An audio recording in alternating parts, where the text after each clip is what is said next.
It's Christmas Eve, and the present that you're about to get is a Kansas City Chiefs versus Las Vegas Raiders matchup on Christmas Day. We hope that you're excited about it. What's going to happen, and how do you take advantage of this opportunity today on Locked On Chiefs? From the land of the free and the home of the Chiefs, this is the Locked On Chiefs podcast. Welcome back, everybody. A rare Sunday afternoon while ball games are going on. We're breaking down pregame for you for tomorrow on Christmas Day. We're looking very forward to it. Appreciate you guys joining us. We are live here. If you are not with us yet, make sure you like, sub, and hit the bell here on YouTube, as well as joining on Spotify and Apple Podcasts and anywhere you get a free podcast, because you can find us there every time, all the time, maybe even more than 5 days a week. If you would like to get into that, we appreciate it, because that's what we do here on the Locked On Podcast Network. That means your team every day for free. A lot going on here. You can check out the Lost feed as well. That is Locked On Sports Today. Also, 24/7 of all of our shows. A ton going on there. If you want in on the text line, it's 816-357-8781, and you can get there as well. Lot to cover here as we get ready for pregame on what is a very unique situation, and it presents the Chiefs an opportunity. How do they take advantage of that today? I'm Ryan Tracy, the founder of Rogue Analytics and Performance Consulting, NFL33.com, where we go over the draft and all team building aspects, and RGR Football. If you haven't seen that yet, check it out. Shout out to everybody that I've seen the last couple of days. Appreciate seeing folks around town. I am here, and it's nice to see everyone in person. So Chris is my partner, ChiefsCorner.com. You want to get in there, and he'll run down all the quarterback stats that you need to know. Third down in particular is what we're tracking this year, and all the capology. He's got a ton of information for you, so make sure you go over to Substack and check out Chiefs Corner as well. What are the goals and predictions? That's coming up later in the show. The prime matchups that the Chiefs have to win to get a W. But right now, on this Christmas Eve, as we're live, what the Chiefs get to unwrap tomorrow is a big box of opportunity. And that's the thing that I keep coming back to. They have a chance to really make a statement over a team that made a statement already in the AFC West last week. This is something that I think they can set the tone for themselves. It's not so much sending a message to the rest of the league. It's amping themselves up for what their personnel have to do in the coming weeks to get ready for the playoffs. I see it as a big box that could lead to bigger things. Where are you at? I agree with you. I think it could be a big box for them. It could be something that this is a huge opportunity. They can go out and they can win the AFC West this week. That is their goal from the start of the season. Obviously, their goal goes a lot further than that, but that's the first step in their goal, and they can complete that with 2 games to go after this game, and clinch the AFC West for the 8th straight time. And you have some guys that are going to be chasing some milestones in this one. Travis Kelce could get to, I think, to 1,000 yards in this game if he has a good game against the Raiders. And Rashee Rice needs a couple of more good games to have his chance to get to 1,000 yards as the first rookie wide receiver for the Chiefs to do it. So that's something to watch. I will say this, though. I'm curious what kind of gift Andy Reid and the Chiefs offense are going to try to give to the fans this time around, because the last time they played on Christmas, we had Hungry Pig Rice. There's a lot going on. The Raiders bring out secret fun plays. If you want to go see them in person, you can get with our friends at Gametime. Just go over there, grab the app, create a login, use our code LOCKEDONNFL for $20 off your first purchase. It's super last minute tickets, its lowest prices, and it's guaranteed. And I kind of want to go do that right now today, because you never know what you're going to see against a Raiders team. Yes, there was Hungry Pig. There was the Ring Around the Roses last time they were in Vegas. There's enough here. End of the season in particular is where they pull out some of those things that they want the rest of the regular season to have to focus on, and they want the playoff teams to have to take a look at and waste time looking at the specialty plays. I personally feel like it should be something with McKinnon out, and we'll go over the injuries and the designations here for you in a moment. With McKinnon out, I think maybe, could it be a direct snap to Clyde? Could it be something with the wide receivers? I think there's something brewing, but I'm not sure what it is. Do you have a feeling? I don't. I wish I could tell you I had a feeling as to what it's going to be. You were correct. Jarek is out. Another injury is Tony's not going to be playing. And Hardman is not back from IR this week. So you're in a situation where you're going to be down to 5 guys as your wide receivers. There's thoughts that maybe they're going to get into more 2 tight end sets. That would be something that I'd like to see. I think this would be the last time that they can bring Deneric Prince up from the practice squad. This would be number 3. I don't know that they'll really get him involved, but considering they usually use 3 running backs, it's funny that you mentioned that. As of 3 minutes ago, Matt Derrick has delivered to the interwebs. Surprise move, Jerick McKinnon to injured reserve for a minimum of 4 weeks as of this afternoon. Michael P. Ryan is elevated from the practice squad to replace him. And as is Montreal Washington and Mike Pennell from the practice squad for the game against the Raiders. Those are just temporary elevations. So, no. 2 of them are. P. Ryan is actually assigning. Yeah, sorry. I just want to make that clear. Right.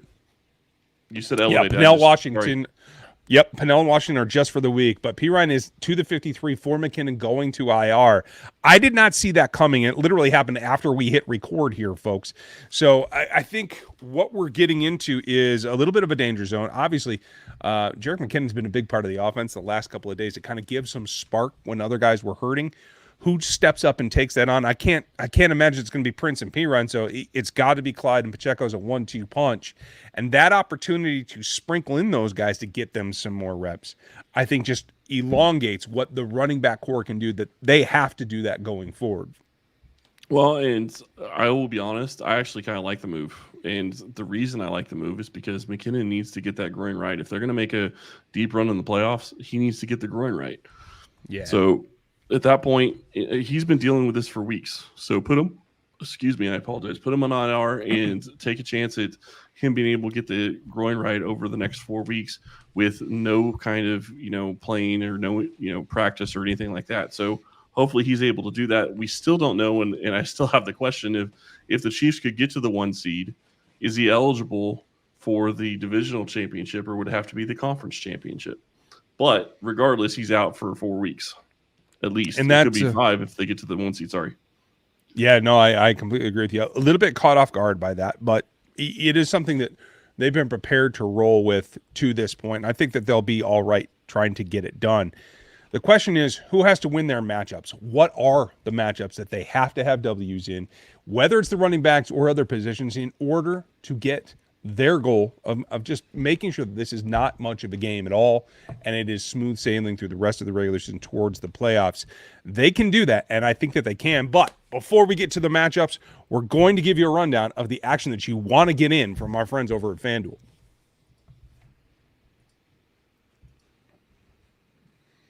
And the snow is not flying, but it is raining out there, and it's going to be an interesting game. But the NFL offers are still hot over on FanDuel.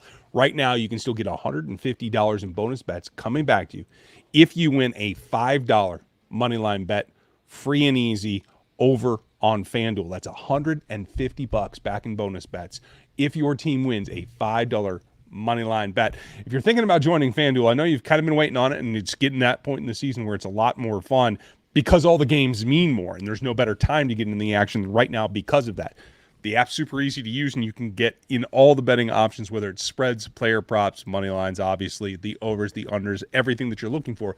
It's all at FanDuel.com/lockedon, and it'll get this season going for you just as we head into the postseason. I'm looking forward to it. I hope that you are as well. Check out FanDuel.com/lockedon from FanDuel, the official sportsbook betting partner of the NFL.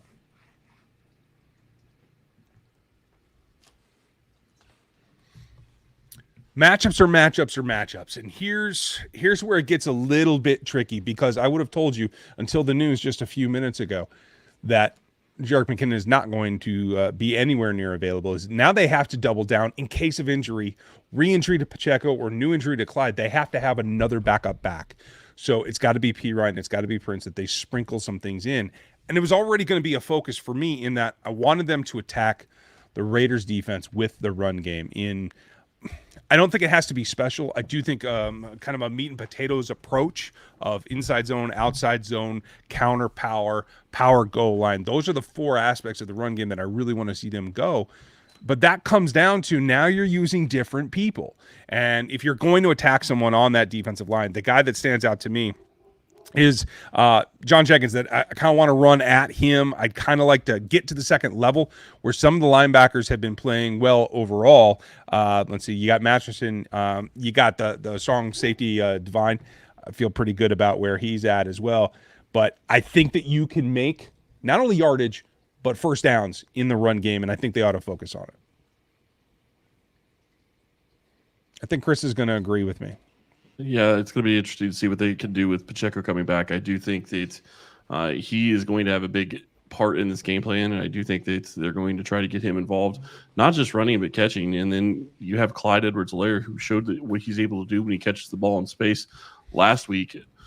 So I do think that using the running game, or using the running game, I guess I'll put it that way in quotation marks, because Andy looks at passes to the flats as running plays. I do think that that's something that they should use and try to spread the Raiders out both horizontally and vertically. Now, I agreed. Robert Splain's out there. I think the Chiefs exposed him a little bit in the running back passing game last time. I think they can double down on that. And from this point, whether it's Andy's version or the standard run, I'm okay with it. But the running backs do need to be involved. And I think that if you lead on that, especially early in this ballgame, you're going to get an opportunity to then get your chunks, get your options that I think Patrick is always looking for. But it's got to be basics first, like I guess, like I said, the meat and potatoes, and then maybe you get to go for the dessert there at the end. Yeah, and I think that they're going to have to try to go for the dessert at some point tomorrow. The Raiders are playing better than they were when they played the Chiefs last time, and one of the big things that we haven't talked about when you start looking at matchups is Max Crosby is going to be healthier. He's not healthy, but he's much healthier than he was the last time they played, and that's going to make a big difference as to how much he's going to be able to get after the quarterback. And Mahomes has shown if you can give him a clean pocket for 3 to 3.5 seconds, he can usually get things done, even with the shortcomings of the wide receiver room. But that's the big question: is can you get him that kind of time with Crosby rushing for against Jawan Taylor? Taylor's going to have a huge matchup this week. Yeah, and here's the thing: yes, it is a big time thing, and I do think that Jawan Taylor has to bring his A game to be prepared for Max Crosby. But I also feel like if I'm the Raiders, and if I'm Antonio Pierce in particular, I want to get my best guy on their most suspect offensive lineman, and that means flipping Max to the far side and trying to go at Wanya Morris. We're not going to see Donovan Smith in this ballgame.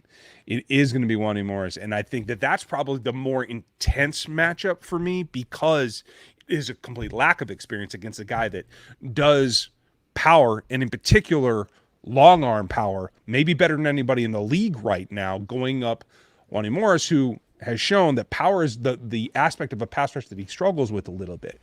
So I expect to see Max flipped over to the right-hand side of the defense going against the left tackle for the majority of the day, because I think that's where they see their best option to try to get at Mahomes.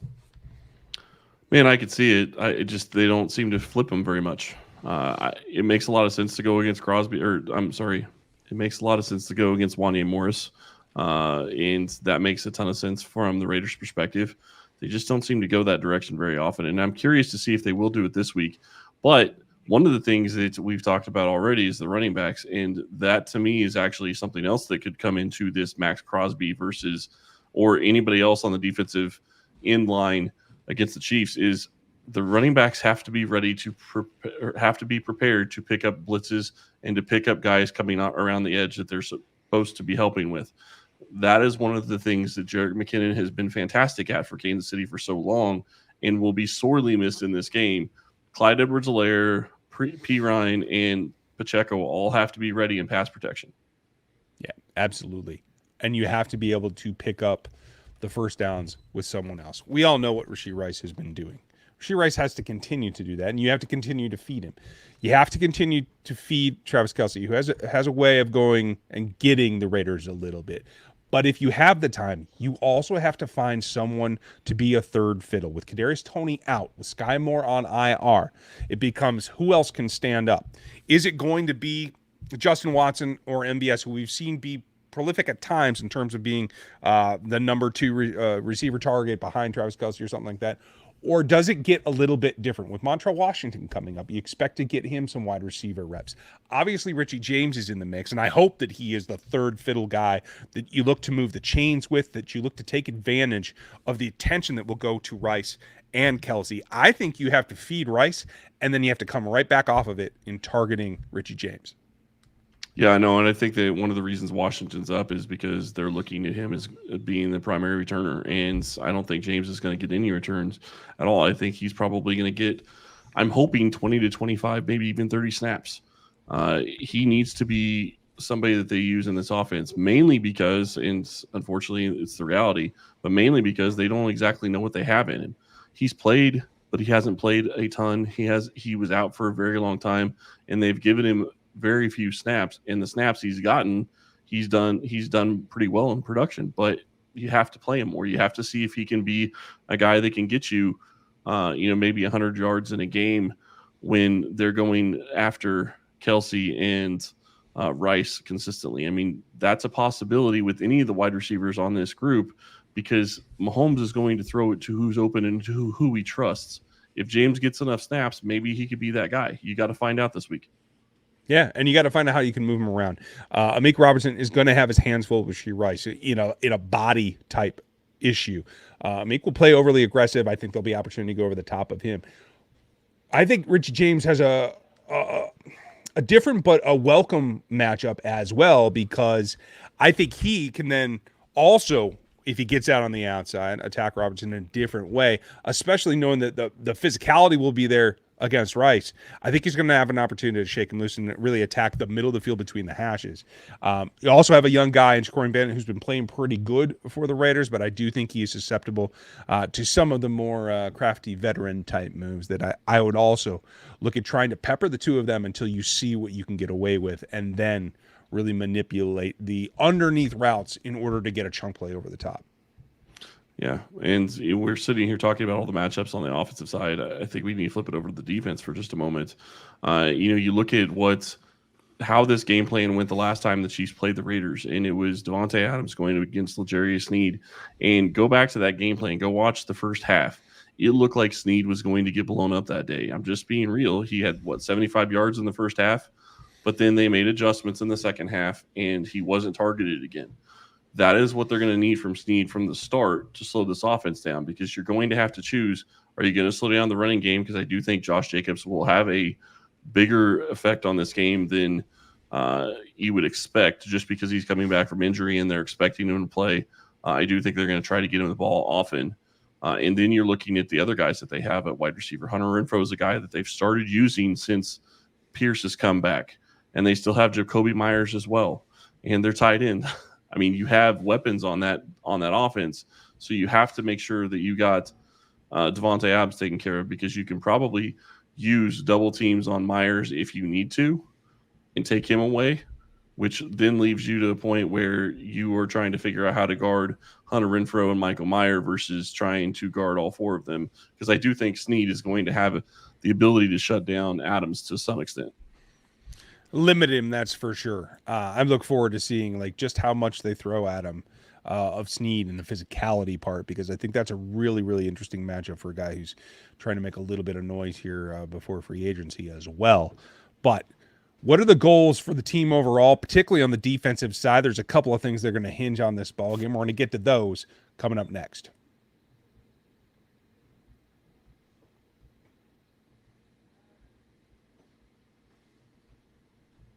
I want to tell you about our friends over at Gametime. If you're looking for tickets for this game, you need to go check out Gametime. They can get you last-minute tickets, flash deals, and zone deals. Lots of different options to get you tickets to this Chiefs game on Christmas. Gametime is the only ticketing app that gives you complete peace of mind with your purchase. See the view from your seat before you buy, so you know exactly what to expect when you arrive. All-in prices show your total up front, so you know you're getting a great deal without hidden fees. Buy tickets in 2 seconds with 2 taps. Gametime is the place to go and get your tickets to enjoy this Raiders game on Christmas Day. Download the Gametime app, create an account, and use code LOCKEDONNFL for $20 off your first purchase. Terms apply. Again, create an account and redeem code LOCKEDONNFL. That's LOCKEDONNFL for $20 off. Download the Gametime Today app, and last-minute tickets, lowest price guaranteed.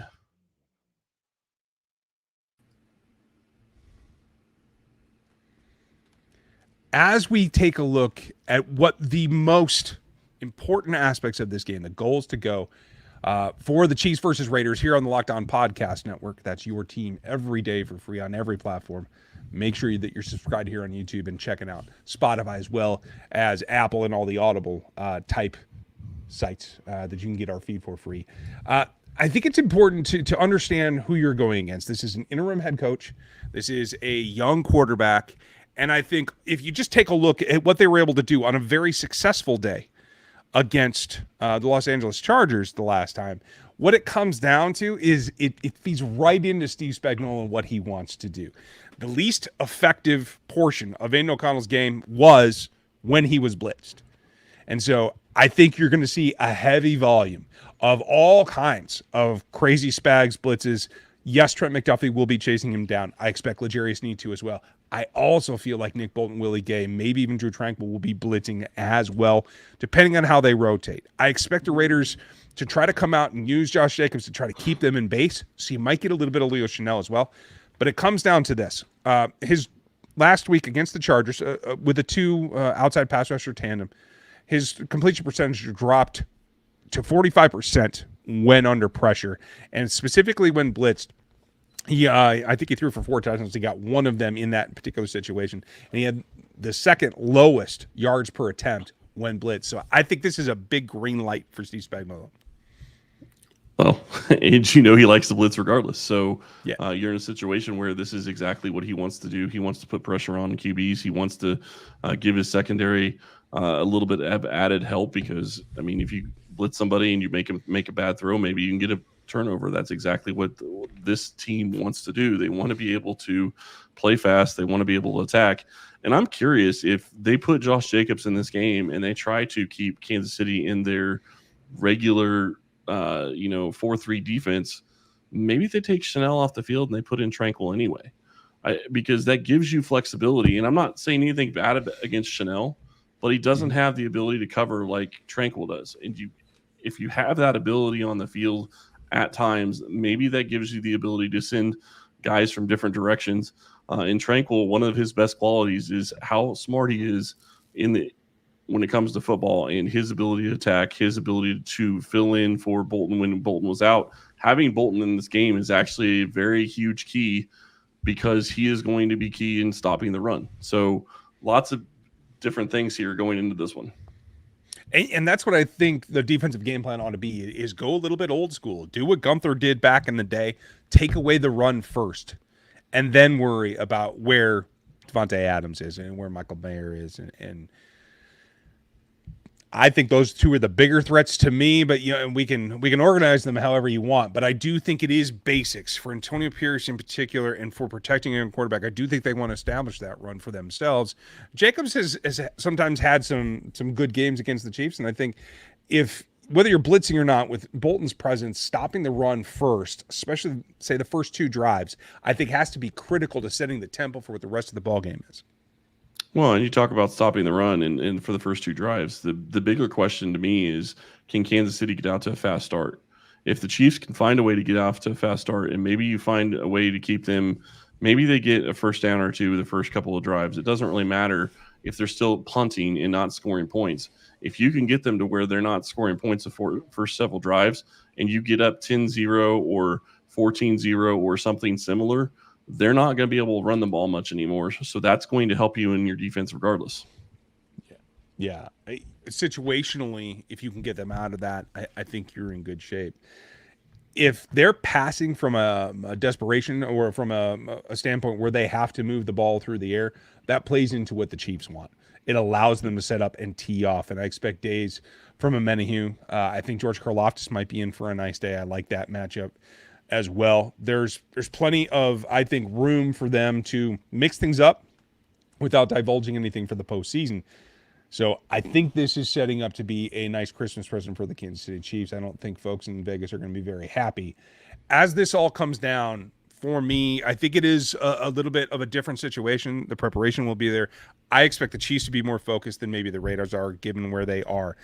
In the end, I don't think there's any way that the Raiders can match the firepower here. It may be, I'm going to revise my prediction from RGR the other day because I do want to make it a little bit more specific. I think it's 31-21 Chiefs, and I don't think that it is a 10-point game going into the fourth quarter. I think the Raiders have to play catch up just to get there. What's your prediction for this ballgame? Well, I'm going to go a little bit different, and I'm going to say probably closer to 28-17 would be my guess. I think Kansas City's going to win this game. I do think it's going to be probably a two-score game at the end of the game. Whether or not it's a two-score game going into the fourth quarter is a whole different issue. But I do think the Chiefs are the better team. They just have to play like it. And that's what we've been watching for and waiting for this entire season is, can they play a clean game?